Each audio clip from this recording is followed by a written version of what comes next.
আপনি কখনো জীবনে সূর্যোদয় দেখেছেন? কত প্রশান্তিদায়ক, কত শক্তিদায়ক হয়। মনের মধ্যে যেন একটা নতুন প্রেরণা দান করে, একটা নতুন উৎসাহ। কিন্তু যদি আপনি উঠতে দেরি করেন, তাহলে আপনি এই সূর্যোদয় দেখতেই পাবেন না। ঠিক এরকমই হয় আমাদের জীবনেও। সুযোগ সূর্যোদয়ের মতো। যদি আপনি আপনার জীবনে দরকারের চেয়ে বেশি অপেক্ষা করেন এই সুযোগের সদ্ব্যবহার করতে, তাহলে এই সুযোগ আপনার অপেক্ষা কখনোই করবে না, তা চলে যাবে। সেই জন্য এদের সামলে রাখুন। সঠিক সময় আসলে এই সুযোগের সদ্ব্যবহার করুন, নিজের কর্মকে সম্পূর্ণরূপে সার্থক করুন। এটাকে এক মুহূর্তের মতো দেখুন। যদি এরকম করেন, তাহলে জীবনও সূর্যোদয়ের মতোই হবে। এতে সন্তুষ্টি থাকবে, গৌরবও থাকবে, আর থাকবে শান্তি। রাধা রাধা। আমরা জীবনে এমন অনেক মানুষকে চিনি যারা অত্যন্ত শক্তিশালী, নিজের পরীক্ষা দিতে কখনো পিছপা হন না, খুব কঠোর হন, আত্মপ্রত্যয়ী হন, কিন্তু তাও তারা সাফল্য পান না। কেন? কি কারণ হতে পারে এর? লৌহ মানবের মতো ব্যক্তিত্বের অধিকারী হওয়া সত্ত্বেও তারা সফলতা কেন লাভ করেন না? এবার এটার উত্তর তাদের ব্যক্তিত্বের মধ্যেই লুকিয়ে রয়েছে। লৌহ মানব, লোহা।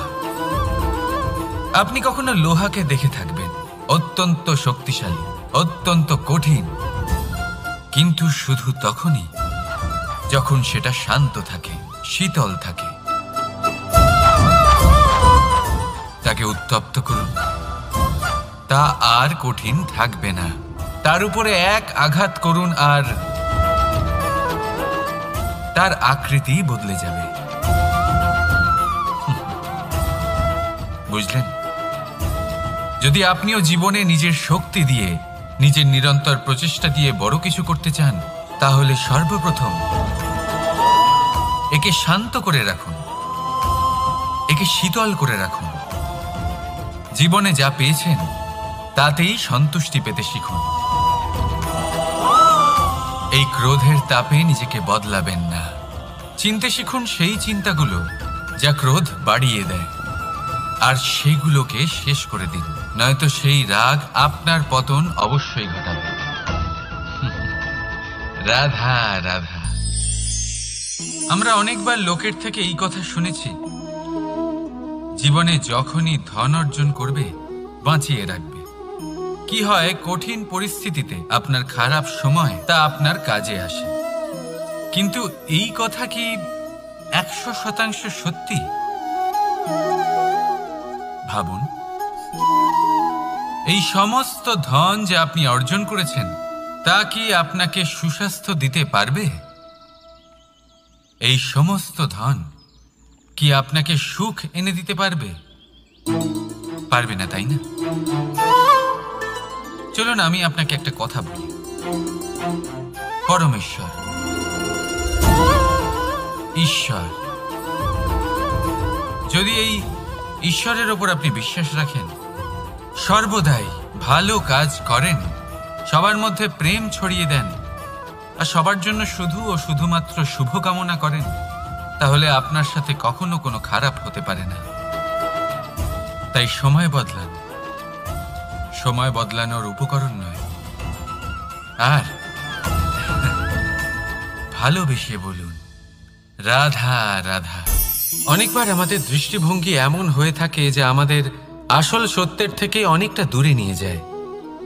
আমরা যেরকম দেখি সেরকম সবসময় হয় না। এবারে দেখুন না, আমরা মানুষেরা, আমাদের ভালো লাগে, আমরা কোথাও গেলাম, আমাদের স্বাগত জানানো হলো, আমাদের প্রশংসা করা হলো, কেউ আমাদের দিকে হাসি মুখে তাকালো, আমাদের ভালোবাসলো। আমাদের ভালো লাগে। কিন্তু যদি কেউ ক্রুদ্ধ হয়, কটাক্ষ করে, ব্যঙ্গ করে, তাহলে আমরা তক্ষুনি তাকে নিজের শত্রু ভেবে ফেলি, তার উপরে ক্রুদ্ধ হয়ে যাই। একটা কথা মনে রাখবেন,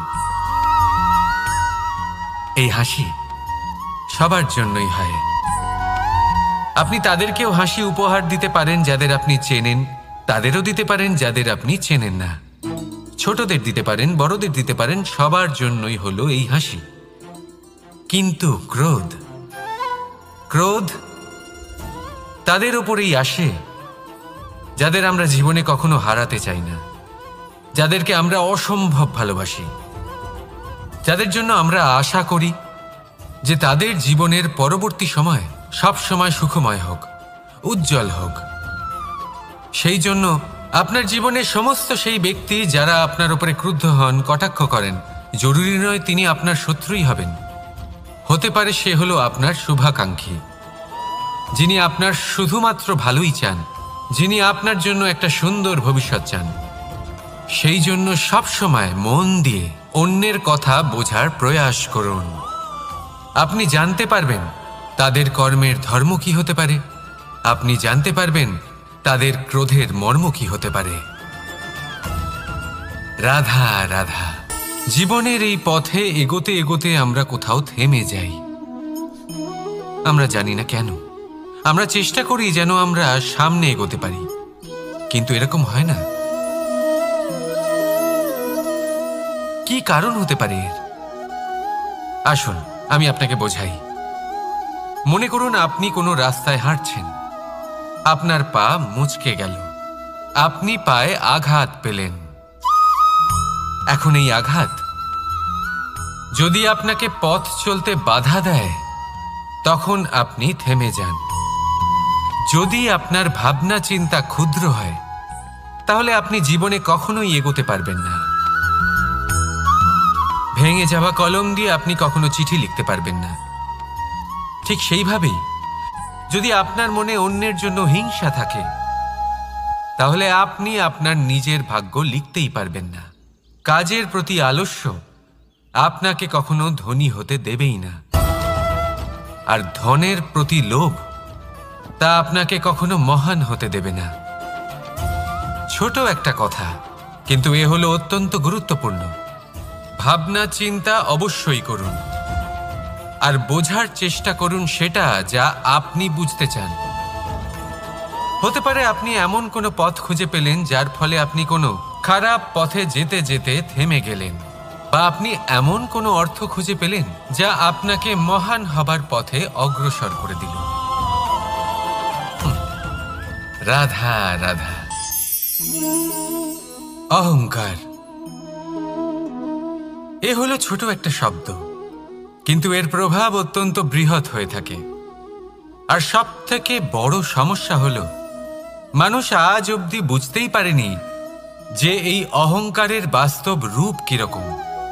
কেউ একে গর্বের নাম দেন, কেউ একে আত্মসম্মানের নাম দিয়ে থাকেন, এবং কোথাও একটা এমন সময় চলে আসে যখন সময় এই অহংকারকে ভেঙে খান খান করে দেয়। আর তখন না গর্ব আপনাকে বাঁচাতে পারে, না আপনার আত্মসম্মান। এখন যদি আপনাকে উদাহরণ দিই, তাহলে যেখানে আপনি বসে আছেন সেই ঘরেই ওপরে তাকান, সেই ছাদের দিকে। যদি এই ছাদ অহংকার করতে থাকে যে দেখো আমি তো সব থেকে উঁচু জায়গায় আছি, আমার চেয়ে ওপরে আর কেউ নেই, আমি এই ঘরে থাকা সমস্ত ব্যক্তিকে ছায়া প্রদান করি, যদি এই অহংকার এসে যায় তাহলে কি? একবার ভেবে দেখুন, যদি পরের দিন তার উপর আরো একটা তলা বানিয়ে দেওয়া হয় তাহলে কি? এই ছাদ যার নিজের উঁচু হবার অহংকার ছিল, যে সব থেকে ওপরে ছিল, সে এবার পায়ের তলায় চলে এসছে। এটাই হয়ে থাকে। মনে কখনোই অহংকার পোষণ করবেন না। যদি মনের মধ্যে কিছু রাখতে চান তাহলে প্রেমের ভাব রাখুন, স্নেহ রাখুন। এই অহংকারকে আপনি যা ইচ্ছে নাম দিন, গর্ব হোক, আত্মসম্মান হোক, এর দ্বারা আপনার কোনোভাবেই কোনো লাভ হবে না। তাহলে এই অহংকারকে ত্যাগ করুন আর আমার সাথে ভালোবেসে বলুন, রাধা রাধা। একটা সিদ্ধান্ত। এই জীবনে একটা সিদ্ধান্তের গুরুত্ব কি হতে পারে তা কখনো ভেবে দেখেছেন? একটা সিদ্ধান্ত সেই ভিত্তি হতে পারে যা আপনার পুরো জীবনকে বদলে দিতে পারে, এই সমস্ত সংসারকে বদলে দিতে পারে, ভবিষ্যৎ বদলে দিতে পারে। এই সিদ্ধান্ত যে কোন রাস্তা চয়ন করতে হবে, সেই সিদ্ধান্ত যে কখন সামনে এগোতে হবে আর কখন থেমে যেতে হবে, সেই সিদ্ধান্ত যে কখন যুদ্ধ করতে হবে আর কখন নিজেকে পিছু পা হতে হবে। এই সিদ্ধান্ত হলো খুব গুরুত্বপূর্ণ। আর আপনি তো এই সংসারে একা নন, তাই আপনার একটা সিদ্ধান্ত শুধু আপনার জন্যই নয়, সমস্ত সংসারের জন্য গুরুত্বপূর্ণ হতে পারে। এবার এই সিদ্ধান্ত আপনারই হবে। ভাবনা চিন্তা করে নেবেন, সাফল্য পাবেন। রাধা রাধা। ভবিষ্যৎ। সংসারে এমন কোন ব্যক্তি আছেন যিনি নিজের ভবিষ্যতের বিষয়ে ভাবেন না?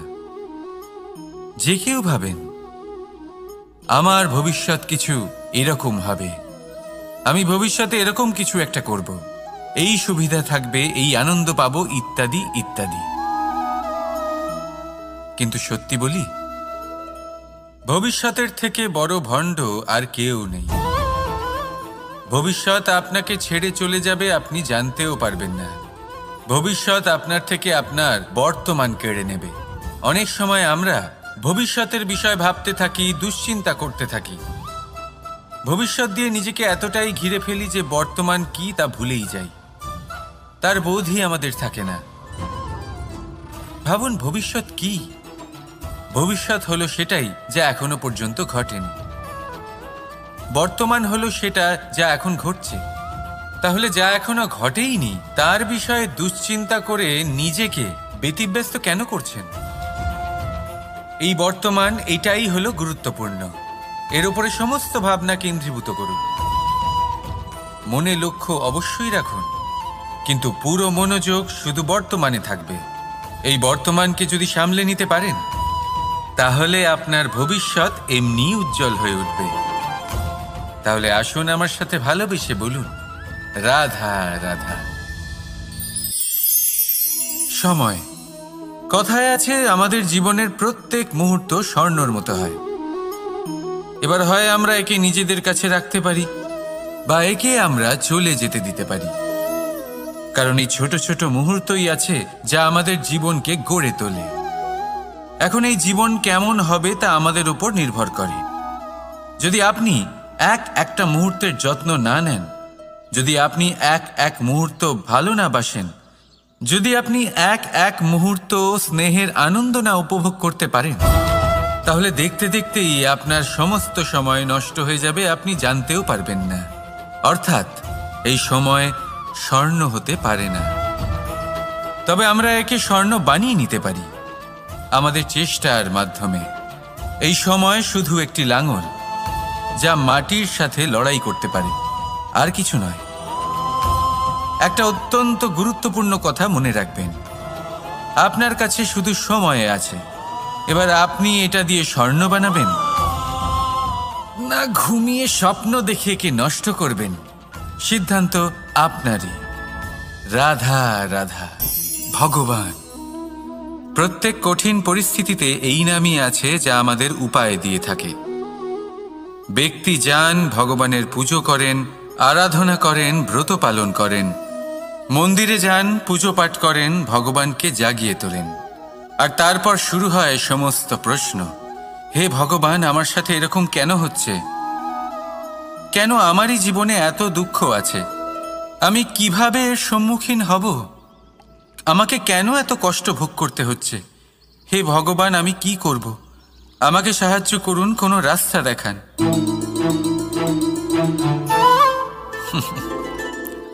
চলুন আমি আপনাকে একটা প্রশ্ন করি।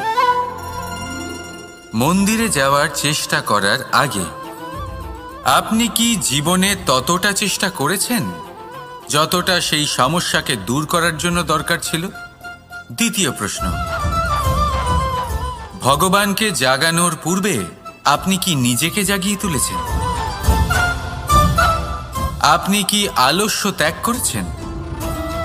তৃতীয় প্রশ্ন, ভগবানকে জিজ্ঞাসা করার আগে আপনি কি নিজেকে জিজ্ঞাসা করেছেন যে আমি কেন এত অসফল হচ্ছি? যদি না করে থাকেন তাহলে সবার আগে এটা করুন।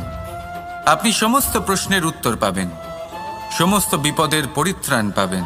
অন্য কোথাও নয়, নিজের ভেতরে তাকিয়ে দেখুন। চেষ্টা করুন নিজেকে জাগিয়ে তোলার। আপনি সফল অবশ্যই হবেন, কারণ এই পরমাত্মা, ওই পরমেশ্বর, ওই পরব্রহ্ম আপনার মধ্যেই তো আছে। রাধা রাধা নাম। জন্মগ্রহণের পর মানুষের জন্য এই নাম অত্যন্ত গুরুত্বপূর্ণ হয়। মাতা, পিতা, পুরোহিত সকলেই সেই অক্ষর খুঁজতে শুরু করেন যা দিয়ে আপনার নাম শুরু হবে। কিন্তু নাম আর রাশি এক হয়ে গেলেই কি সব কিছু ঠিক হয়ে যায়? কখনোই নয়, কারণ আপনার কর্মই হলো সব থেকে গুরুত্বপূর্ণ, আর কিছুই নয়। দেখুন, এই নিয়তিও আপনার কর্ম অনুযায়ী আপনার ভবিষ্যৎ সুনিশ্চিত করে। যদি আপনাকে উদাহরণ দিই তাহলে ভাবুন, একদিকে ছিলেন রাম আর অন্যদিকে রাবণ। দুজনেরই নাম শুরু হয় র দিয়ে, কিন্তু একজন পেলেন এক ভয়ানক পরিণতি আর অন্যজন সমগ্র সংসারের মনে চিরস্মরণীয় হলেন। তাহলে মনে রাখবেন, নাম নয়, কর্মই হলো শ্রেষ্ঠ। আর যদি তা শ্রেষ্ঠ হয় তাহলে আপনার নাম এমন স্থানে পৌঁছবে যা সংসারের কেউ মুছে ফেলতে পারবে না। তাহলে আসুন আমার সাথে ভালোবেসে বলুন, রাধা রাধা। অনেক সময় যখন আমরা কর্ম করি, সাফল্য লাভ করি, কঠিন পরীক্ষায় উত্তীর্ণ হই, বড় কাজ করি, আমাদের মনে হয় এই সংসার আমাদের একটু প্রশংসা করুক, ভালো লাগে। অনেকবার মনে হয় এটা হলো আমাদের কর্মের ফলই বটে, আমরা আনন্দ পাই। কিন্তু যখন আমরা এই প্রশংসা পাই না, তখন কি হয়? আমরা দুঃখী হয়ে যাই, ভেঙে পড়ি। মনে হয় যেন আমার জন্য কেউ চিন্তাই করে না। এমন মনে হয় যেন আমাদের আনন্দে অন্য কেউ আনন্দই পায় না। অনেক রকম ভাবনা আসে। কিন্তু আমি আপনাকে একটা প্রশ্ন করতে চাই, আপনি যে কাজই করেন না কেন, যে কর্মই করেন না কেন, তা কি শুধুমাত্র প্রশংসার জন্য করেন? যদি এরকম হয়ে থাকে তাহলে সেই ভাবনা এক্ষুনি ত্যাগ করুন, কারণ এই প্রকৃতি আমাদের অন্য শিক্ষা দেয়।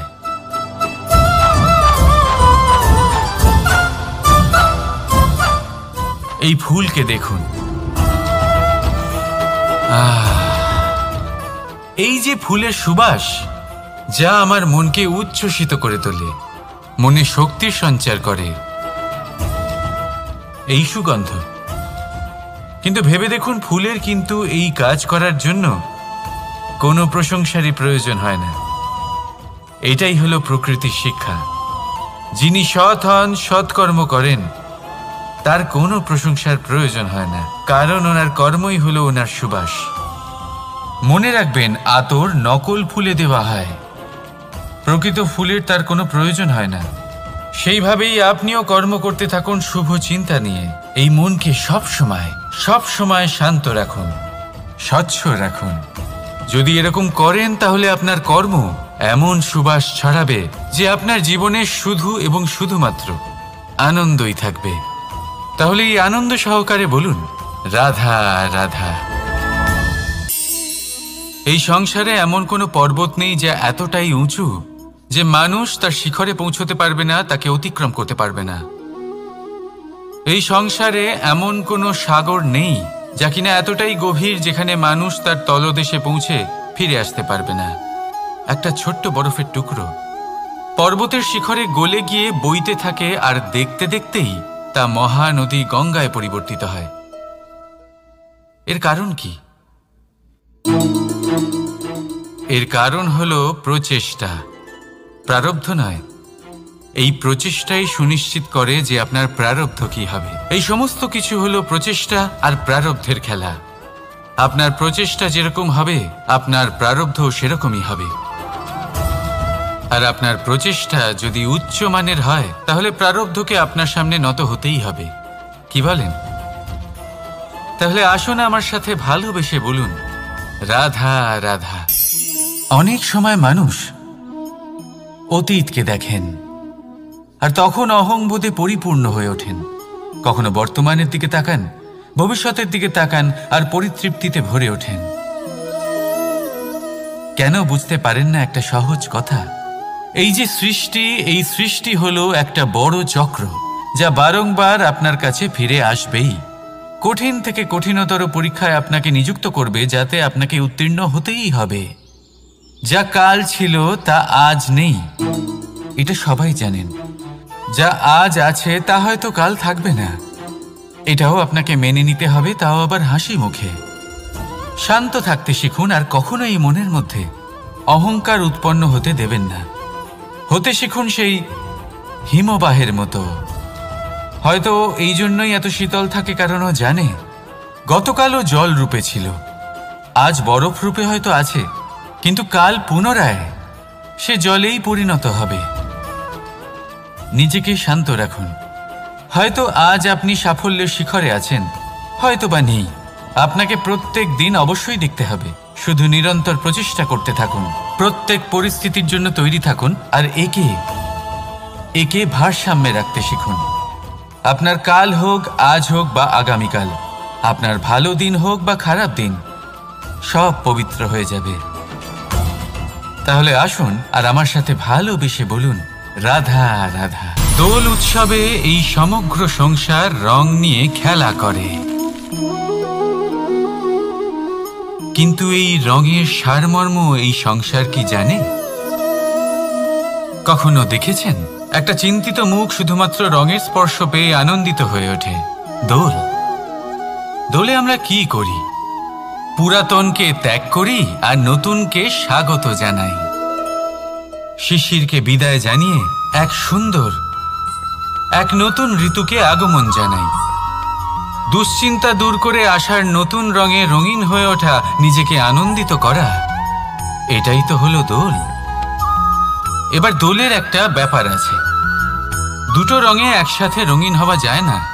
একটা রং উঠলে তবেই আরেকটা রং লাগা সম্ভব। আরও একটা প্রশ্নও রয়েছে, কোন রংকে তুলে দিয়ে কোন রং মাখানো যেতে পারে? যদি আপনাকে উদাহরণ দিই, লোভের এই রং, তা যতক্ষণ লেগে থাকবে আনন্দের রং লাগতে পারবে না। যা হয়েছিল দ্বারকাবাসী এবং সামন্তক মণির মধ্যে। ভ্রান্তির রং যতক্ষণ লেগে থাকবে সত্যের রং লাগতে পারবে না, যা হয়েছে রুক্মিণীর সাথে। আর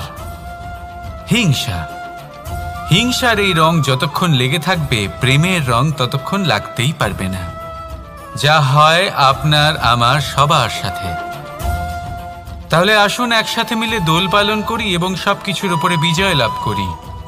অন্ধকারের স্থানে আলোর, ভ্রান্তির স্থানে সত্যের, হিংসার স্থানে প্রেমের আর লোভের স্থানে আনন্দের এই সুন্দর রং মাখাই। শত্রুতা, ঘৃণা, হিংসা এই সব কিছু ত্যাগ করি আর সকলের সখা হয়ে উঠি। আর ভালোবেসে বলি, শুভ দোল। হ্যাঁ, ওটা তো আমরা অবশ্যই বলবো, রাধা রাধা। সংসারে অনেক সময় এরকম হয় যে আমরা খুব সমস্যায় থাকি, খুব বিপদের মধ্যে থাকি। আর সেই সমস্ত মানুষ যারা আমাদের কাছের মানুষ, আমাদের আপনজন, তারা আমাদের ত্যাগ করে চলে যান। আমরা এই সময় দুঃখ পাই, নিরাশ হয়ে পড়ি এবং একা একাই সেই সমস্যাকেও কাটিয়ে উঠি। এবার পরিস্থিতি যেমন খুশি হোক না কেন, সেই সব মানুষ যারা এমন সময় আপনাকে ত্যাগ করেছেন তাদের প্রতি ক্রুদ্ধ হওয়া, অভিমান করা, এটা অনুচিত। আমি বলবো তাদের প্রতি কৃতজ্ঞ থাকুন। আমি বলবো তাদের ধন্যবাদ জানান যে তারা এমন সময় আপনার সঙ্গ ত্যাগ করেছেন যখন আপনার তাদের সব থেকে বেশি প্রয়োজন ছিল।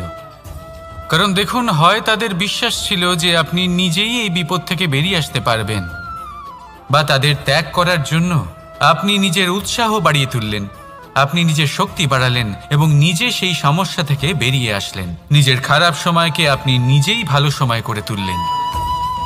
শেষ পর্যন্ত আপনি আরও শক্তিশালী হয়ে উঠলেন, আরও শ্রেষ্ঠ হয়ে উঠলেন। আর এটাই তো আপনার বিজয়, যার কারণ হলো তাদের আপনাকে ত্যাগ করা। তাহলে তাদের ধন্যবাদ জানান আর আমার সাথে ভালোবেসে বলুন, রাধা রাধা। ধন, ধন হলো কারোর জন্য মোহ, আবার কারোর জন্য মায়া, কারোর জন্য হয়তো ভাগ্য, আবার কারোর জন্য কর্মের পারিশ্রমিক। দেখতে গেলে এই ধন হয়তো সবার জন্যই অত্যন্ত প্রয়োজনীয় হয়ে থাকে। সেই জন্যই তো মানুষ নিজের সমস্ত জীবন অতিবাহিত করেন এই ধন অর্জন করার জন্য। অনেক মানুষ এমনও হয় যাদের সমস্ত জীবন এই ধন অর্জন করতেই কেটে যায়। প্রত্যেক মানুষই চেষ্টা করেন যেন তিনি ধনী হন, যত সম্ভব বেশি ধন অর্জন করতে পারেন, সম্পন্ন থাকতে পারেন। আর তা হবে নাই বা কেন?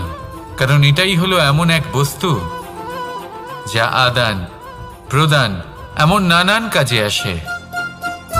চেষ্টা তো সব মানুষই করেন, ধন অর্জন সব মানুষ করতে পারেন না। কারণ হলো এটাই যে মানুষ ভাবেন যে তার কাছে কিছু ধন এলে তারপর তিনি কিছু করে দেখাবেন, আর ধন ভাবে যদি এই মানুষ কিছু করে দেখান তাহলে আমি তার কাছে আসব। সেই জন্য কিছু করে দেখান, এমন শ্রেষ্ঠ কাজ করে দেখান যাতে ধন নিজেই আপনার কাছে ছুটে আসে। যদি আপনি ধন লাভের আশায় ছোটেন তাহলে আপনি নিজের সন্তোষ ভাব হারিয়ে ফেলবেন। কিন্তু এই সম্পত্তি যদি আপনার কাছে ছুটে আসে তাহলে আপনাকে মহান বলা হবে। সেই জন্য কাজ করুন, শ্রেষ্ঠ কাজ করে দেখান, দেখবেন এই ধন ফলস্বরূপ আপনার কাছে আসবেই আসবে। তাহলে আসুন আমার সাথে ভালোবেসে বলুন, রাধা রাধা। আমাদের মনে সবসময় একটা প্রশ্ন এসেই থাকে, এই জীবন যা কিনা ঈশ্বর আমাদের দিয়েছেন, একটা জীবন। ঈশ্বর এক আত্মা দিয়েছেন পৃথিবীতে বাঁচার জন্য। যতদূর আমরা জানি আমাদের কাছে একটাই জীবন রয়েছে। আমরা ভাবি এই জীবন গুছিয়ে কিভাবে রাখা যায়। প্রত্যেক মানুষ ভাবেন যে আমি কি করি যাতে এই জীবনকে গুছিয়ে রাখা যায়, কিরকম কর্ম করব, কিরকম পুণ্য করব, কি ধরনের শাস্ত্র পড়ব যাতে আমি সেই জ্ঞান অর্জন করি যাতে জীবনটা সুন্দর করে তুলতে পারি। আমাদের সমগ্র জীবন কেটে যায় এই প্রশ্নের উত্তর খুঁজতে, সেই শাস্ত্র অধ্যয়ন করতে। এমন অনেক মানুষ তাও বুঝতে পারেন না। আসুন আজ আমি আপনাকে একটা সহজ কথা বলি, যার দ্বারা আপনি নিজের জীবন সুন্দর করবেন। জীবন, জিহ্বা, এদের দুজনেরই হলো একটাই রাশি। জিহ্বা অর্থাৎ আপনার কথা, এই কথাকে সংযত রাখুন, একে সুন্দর করে তুলুন, মধুর কথা বলুন, যতটা সম্ভব একে নিয়ন্ত্রণে রাখুন। আপনার জীবন সুন্দর হয়ে উঠবে। কারণ এই শব্দ হয় অত্যন্ত শক্তিশালী। এটা হলো এমন এক বন্ধন যা আপনার সামনের মানুষকে আপনার ব্যক্তিত্বের সাথে জুড়ে দিতে পারে। তাই এই শব্দ সংযত রাখুন, একে সুন্দর করে তুলুন।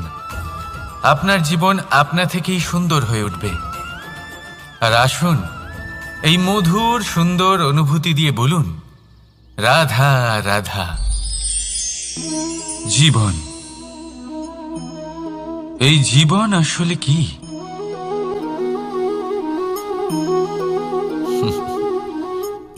এই প্রশ্ন সবার মনেই এসে থাকে।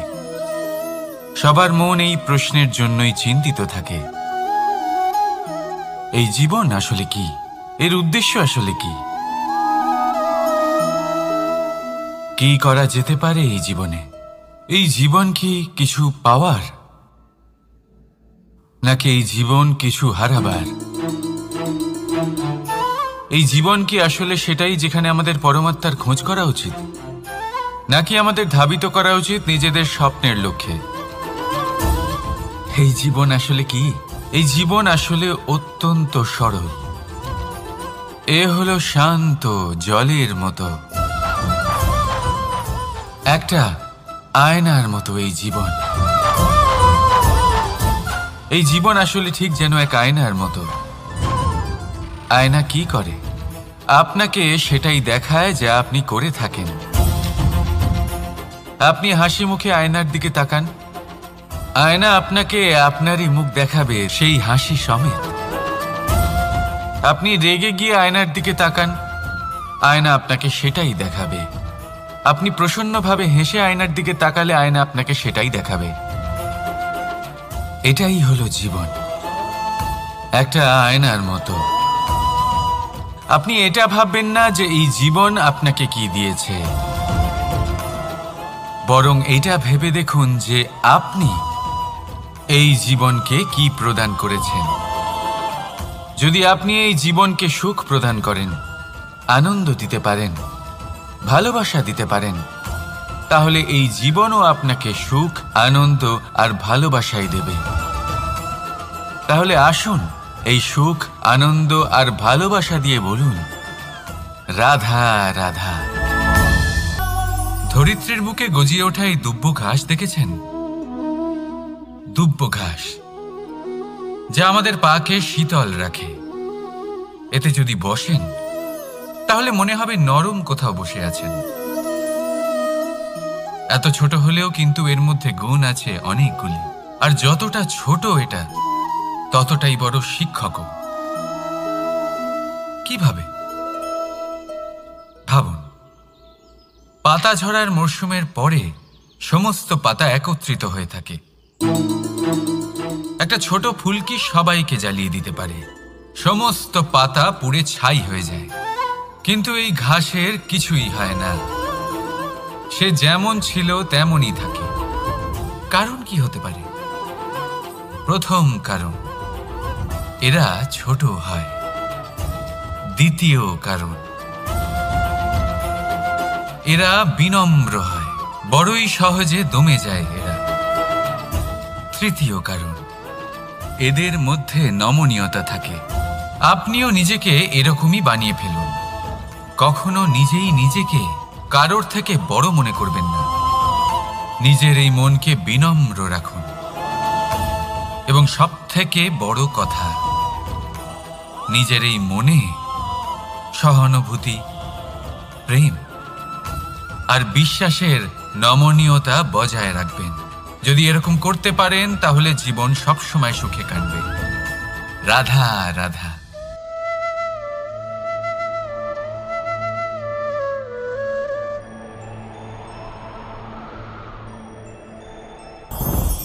লোভ আপনার অন্তরের আরো একটা শত্রু। দেখতে গেলে এটা একটা শব্দ, একটা সংস্কৃত শব্দ। লব ধাতু থেকে উৎপন্ন হয়েছে। এর অর্থ কিছু লাভ করা। কিছু লাভ করা অনুচিত নয়, আরো কিছু লাভ করাও অনুচিত নয়, কিন্তু সব থেকে বেশি আমিই লাভ করব।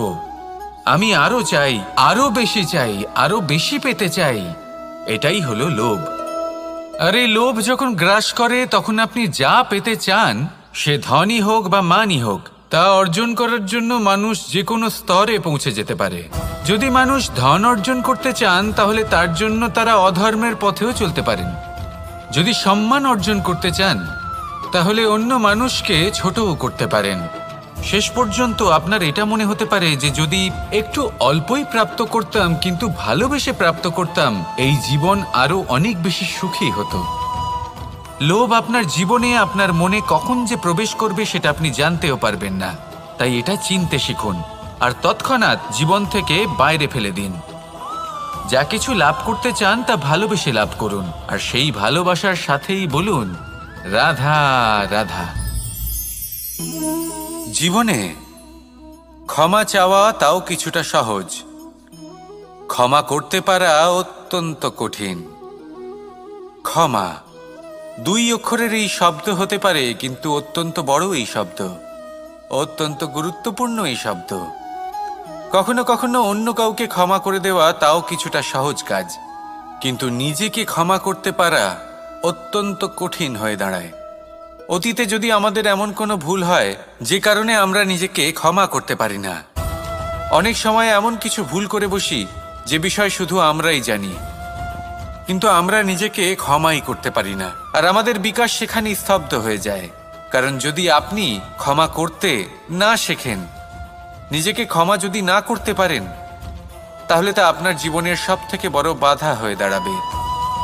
সেই জন্য জীবনে অবশ্যই শিখুন যে কিভাবে নিজেকে ক্ষমা করতে হয়, আর শিখুন যে আগের করা ভুল আবার কি করে না করা যেতে পারে। এই মন হালকা হবে আর প্রসন্ন হয়ে বলবে, রাধা রাধা। এই সংসারে যখনই কোনো সমস্যা আসে, তখন আমরা আমাদের সব থেকে বড় সম্বলের কাছে আশ্রয় খুঁজি, তা হলো আমাদের বিশ্বাস। এবার প্রশ্ন হলো এটাই যে এই বিশ্বাস কার উপর করা যেতে পারে? পরিবারের ওপর, বন্ধুর ওপর, নাকি তাদের ওপর বিশ্বাস করা উচিত যাদেরকে আমরা কখনো সঙ্গ দিয়েছি? দেখুন, এই সংসারে বিপদের সম্মুখীন হলে কে আপনাকে সাহায্য করবে সেটা নির্বাচন করা আপনার হাতে নেই। সেটা সেই সকল ব্যক্তির উপর নির্ভরশীল যে তারা আপনাকে সাহায্য করবে নাকি করবে না। অর্থাৎ যখনই কোনো বিপদ আসে, সর্বপ্রথম তার সম্মুখীন আমাদের নিজেকেই হতে হয়, আর তার জন্য প্রস্তুত থাকা প্রয়োজনীয়। সেই শক্তি, সেই সাহস অর্জন করা প্রয়োজনীয়। দেখুন, যখনই অন্ধকার আসে তখন সবার আগে কে আপনাকে ত্যাগ করে চলে যায়? আপনার নিজেরই ছায়া। এই অন্ধকারের সম্মুখীন হতে হয় অন্তরের প্রদীপের দ্বারা, অন্তরের আত্মা দ্বারা। তবেই আপনি অন্ধকারের ওপর জয়লাভ করতে পারবেন। সেই জন্য যে বিপদই আসুক না কেন, নিজেকে তার জন্য প্রস্তুত রাখা উচিত। সেই সাহস নিয়ে আসুন। এমন কোনো বিপদ নেই যা আপনাকে ভেঙে দিতে পারে। আসুন আমার সাথে ভালোবেসে বলুন, রাধা রাধা। মানুষ সবসময় চায় যে তার জীবনে যেন কখনো কোনো সমস্যাই না আসে। সে চায় তার জীবন যেন শুধুমাত্র শান্তি এবং সুখের দ্বারা পূর্ণ থাকে। কিন্তু এই চাহিদা অনুচিত কিছু নয়। আমরা সবাই এটাই চাই যে জীবনে সুখ থাক, শান্তি থাক। কিন্তু এই কথা সবসময় মনে রাখবেন, যে সূর্য উদিত হন সংসারকে প্রকাশমান করেন, দুপুরবেলায় সংসারকে রৌদ্র প্রদান করেন, সন্ধেবেলায় তাকেও অস্ত যেতে হয়। এবার আমাদের জীবন চক্র কিছুটা এরকমই। কোনো কিছুই চিরকাল একরকম থাকে না। কখনো এই নদীকে দেখুন যা বয়ে চলেছে। এই নদী যা বয়ে চলেছে তার পথেও অনেক বিপদ আসে। বড় বড় পাথরের সম্মুখীন হয়ে তাকেও সামনে এগিয়ে যেতে হয়। একটি পুকুর যা চারদিক থেকে ঘেরা, তার জীবনে কিন্তু কোনো সমস্যা নেই। কিন্তু এই সংসারে পুকুরের পুজো করা হয় না, পুজো করা হয় নদীকে। মনে রাখবেন, সমস্যার ঊর্ধ্বে তিনি উঠতে পারেন যিনি সমাধি লাভ করেছেন, যিনি এই সংসারেই নেই। যিনি এই সংসারে আছেন এবং জীবিত আছেন, তার জীবনের সমস্যা হলো শ্বাসবায়ুর মতোই গুরুত্বপূর্ণ। আসুন আমার সাথে ভালোবেসে বলুন, রাধা রাধা। আজ আমি আপনাকে একটা ছোট্ট কাহিনী শোনাবো। একবার আমি, রাধা আর দাদা, আমরা তিনজনে মিলে লুকিয়ে একটা উপবনে গেলাম আম পেড়ে খেতে। অনেক পরিশ্রম করে আমরা ওখানে পৌঁছলাম, আর আমরা আশ্চর্যচকিত হয়ে গেলাম এটা দেখে যে এবার তো আম পাকেইনি। এবার দাদা কি করলেন, একটা আম পাড়লেন আর সেটা চাখলেন, আর উনি নিরাশ হয়ে পড়লেন। উনি বললেন যে এটা তো খুবই টক। তারপর রাধা একটা আম পাড়ল আর সেটা চেখে দেখল, আর রাধা উৎসাহিত হয়ে পড়ল। আমি রাধাকে জিজ্ঞেস করলাম, কি হয়েছে, তুমি এত উৎসাহিত কেন? তখন রাধা বলল যে এবার এত বেশি টক আম হয়েছে যে এগুলো দিয়ে আমরা আচার বানাবো। তাহলে দাদা ওখান থেকে বেরিয়ে গেলেন নিরাশ হয়ে এবং খালি হাতে। রাধাও ওখান থেকে বেরিয়ে গেল কিন্তু উৎসাহিত হয়ে, আর অনেকগুলো কাঁচা আম সাথে নিয়ে। এর থেকে আমরা কি শিক্ষা পেতে পারি? যে প্রত্যেকটা স্থানে এমন কিছু রয়েছে যেখান থেকে আমরা কিছু একটা শিক্ষা লাভ করতে পারি, যা আমাদেরকে বিকাশের পথে নিয়ে যেতে পারে। এই শিক্ষা প্রত্যেক স্থানে আছে। সবকিছু আমাদের দৃষ্টিভঙ্গির উপর নির্ভর করছে। যখনই আমাদের জীবনে আমাদের সম্পর্কে কোনো সমস্যা, কোনো বিপদ আসে, তখন বেশিরভাগ মানুষ সেই বিষয় নিয়ে দুঃখী হয়ে পড়েন। আর কিছু মানুষ এমনও থাকেন যারা শেষ পর্যন্ত তার সমাধান করেন, বিপদকে পরাজিত করেন, সম্পর্কগুলিকে আবার জুড়ে দেন। যদি আপনি সুখের খোঁজ করেন, তাহলে আপনি সুখ